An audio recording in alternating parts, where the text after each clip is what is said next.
I'm just like working towards myself like every day.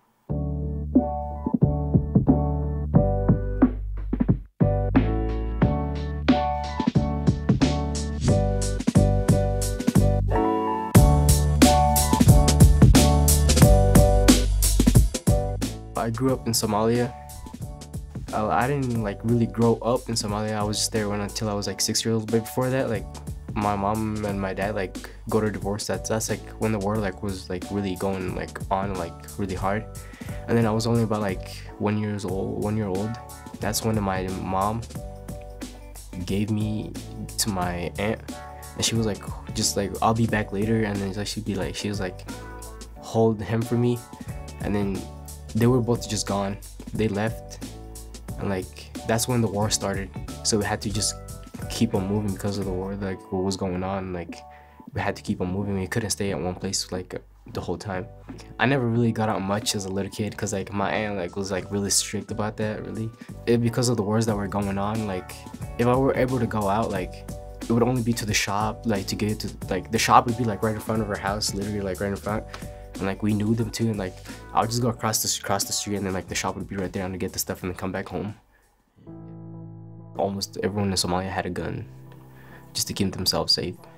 I was just happy that I got out of Somalia because of what was happening. Like it was really scary to me.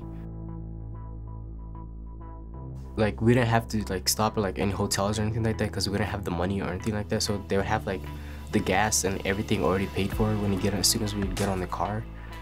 And then like there would be like at least 3 people sitting in like a seat, and like it was like really tight for the little kids. Like if you had a little kid, you had to put him on your lap to get as many people on the thing as you could. So like, it was really hard. Like I'll throw up a lot too, and then like we'd have to open trash bags and stuff like that and throw them out the window. And like for food, like we'd have to get them off trees, and like at night when we stop, and then like we'd get the we'd have like papayas and like oranges and stuff like that growing. So we just get them and like eat them. And then at night when it came to like really dark, we'd be sleeping outside.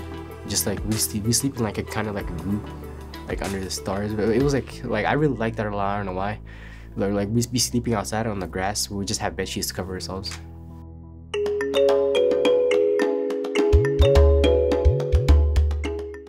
That's when I started to spend like a lot more time outside. But like the thing was like I always got bullied a lot because like I was like a really weak kid. Like there was one lady that was like really nice. Like she had her like shop kind of to the side, and like every time she saw them trying to bully me, she would get just like a bucket of water and just throw it at them, and they would run away.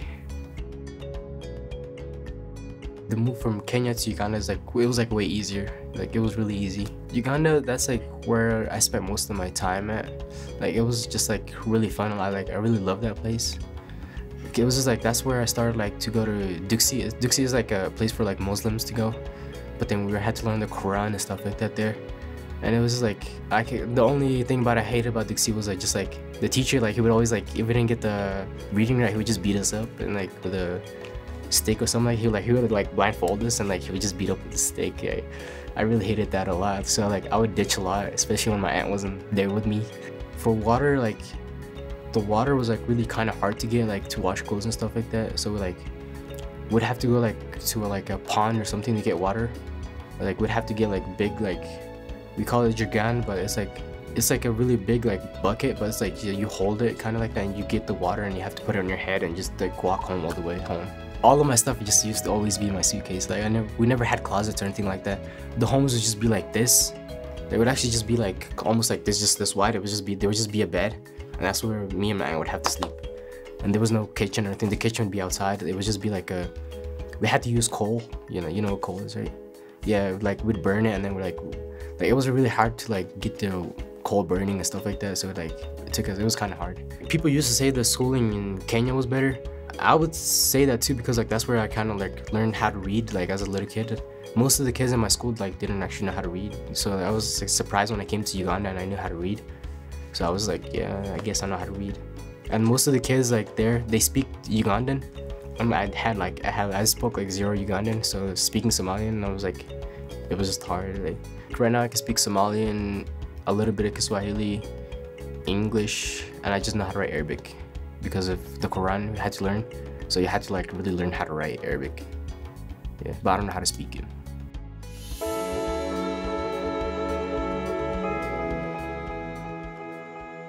It's called Nekafali, the refugee camp. So like they would write our name down there, so we'd have to come back every time to get an interview. Why we wanna like where we're running from, like for the refugee camp. It's like to get here. It's like to get to the US, but they would ask you questions like every time, like every 6 months or so. Like they would call you back again to ask you questions and stuff like that. Like they would question us. All the people would just like get invited to like one place, and like if they read off your name, like you're in. If they don't read off your name, you're out. Like that's it. Like you're done. You can't go in anymore. So like I wasn't there with me, but my aunt was there, so I had to stay back at my apartment. So like when my aunt called and she said like we're in, I was like, it was crazy. Like I started to give all my friends like my gum and stuff like this. Yeah. I was being generous that day. Yeah. I was like, pray for me, guys. Like I'm leaving, and they're like, wow, you just tell us. They're cause like the imagination they had, it was crazy. They would be like, would you guys like get to sleep on like beds that had water in them? Like what do you like? That's what I thought too. Cause like, and like when we were coming to the US, like people like they would like give us like a different whole imagination. Like we would think it was like heaven compared to like we were. This is my first plane I saw. It was crazy. Like I was like really excited for it. So I was like over the land. Like as soon as we took off, like I started looking down because I wanted to see like if my friends could see the airplane I was on. So I don't know why, but I just looked down to see if my friends were looking at me, but I couldn't see anything. So I was like, it was pretty fun. I was just hoping my friends could see this airplane.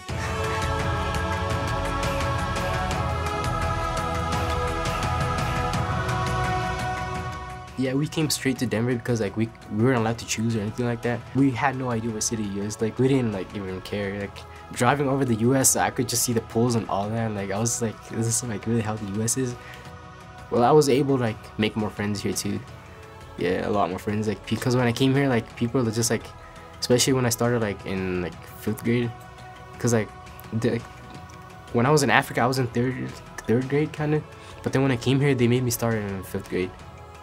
But like I didn't learn like I didn't know. All I knew was just how to read and write, but I didn't speak the English like really well. Like I couldn't understand what they were saying. But then there was some kids that like really hated me a lot. Like they would just call me African and stuff like that. And like even though, and I dressed weird too. Like I would wear pink shorts, like pink like shirt, and then they'd be like, "You like pink?" I'm like, "No." And then they're like, "Why are you wearing pink?" I'm like, I look at it, and I'm like, I don't know the answer to that. Like so yeah.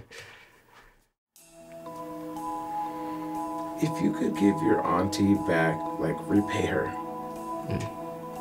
like in an ideal world, what would that look like?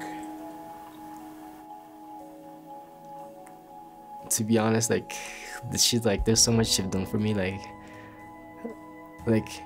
I would be really happy like the day I buy her a house, cause like that's what she always dreamed of. Like yeah, that's the day like I would be like really proud of myself. She was the only person that was like there for me. Like she gives me advice every time like I mess up or anything like that. She gives me advice. Like I feel like even though like sometimes she might be harsh, like that's what like it helps me a lot too. Like if she's being strict, that helps me a lot. Do you ever think you have contact back with your mom or dad? Yeah, I do. I don't remember like when I was split with my mom or my dad or anything like that, because my aunt just used to tell me stories about him, and she was like I just liked listening to her stories about my mom and my dad, like how they were as little kids and stuff like that. And I hope like someday I could find them too. Like I hope I could get like in contact with them. Like so like if I just give up now, like I'll probably never find them. Like never. So like I have to keep on working hard. Like never stop. Keep looking forward to the future. Just 10 years from now, what am I gonna do? Like what are my plans? Every time I go hiking, I just feel like I could just let things go. Like even especially when I run.